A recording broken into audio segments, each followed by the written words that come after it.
Thank you, Gabriele, Giorgi, advisor to the Prime Minister in Italy, for coming and participating in the Autumn Academy 2017 and for your very illustrative presentation of the policy of the Italian government on the issue of irregular migration. What would you think were the key points of those policies as you presented them to us here? I think that Italy has a strong legal framework on handling irregular migrants in our country, even if we have to start facing a trend of a new wave of irregulars that are staying in our country. So it's responsible for us to start thinking and studying, and thanks to Compass we can, on medium and long-term policies on how we deal to manage, to guarantee human rights, at the same time guarantees the legal framework in Europe and in Italy for citizens. And you have explained how the policies of Italian government have been changing during the years, and we have seen a tradition in Italy of constant regularizations and amnesties for irregular migrants. But you said that now the political and economic context has changed. How it is so, and how it is likely or unlikely that there will be new regularizations? I would say it's very unlikely to have new regularization due to the fact that there's been some sort too regular on having those kind of process, and they are now somehow be considered a pull factor, and it's not the intention of the country or the government to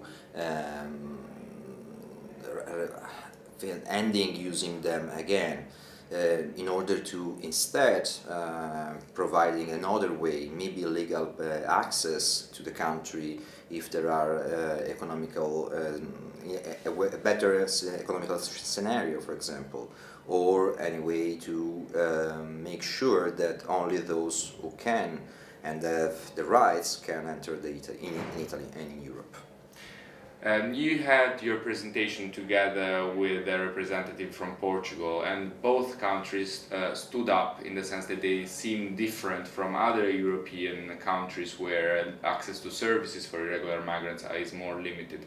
Why do you think that Italy as well as Portugal have provided a more extensive access to services for irregular migrants in Europe, and why this example don't serve as an inspiration for other European countries? I think that there are, of course, historical reasons. Italy, as Portugal, we are on the border, so we are more used to having and to face migration flows that may end up even being irregular flows. We have quite new constitution that started from an advanced human rights recognition. So we end up looking at the individual and at the superior interest of the individual. And at the same time, those kind of protection and services serves all the community. For example, our strong legal framework on healthcare, of course, help the irregular, but at the same time provides security to everyone.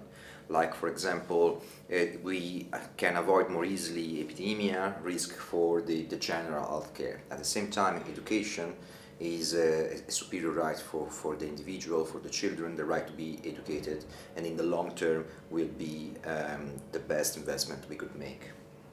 Thank you very much.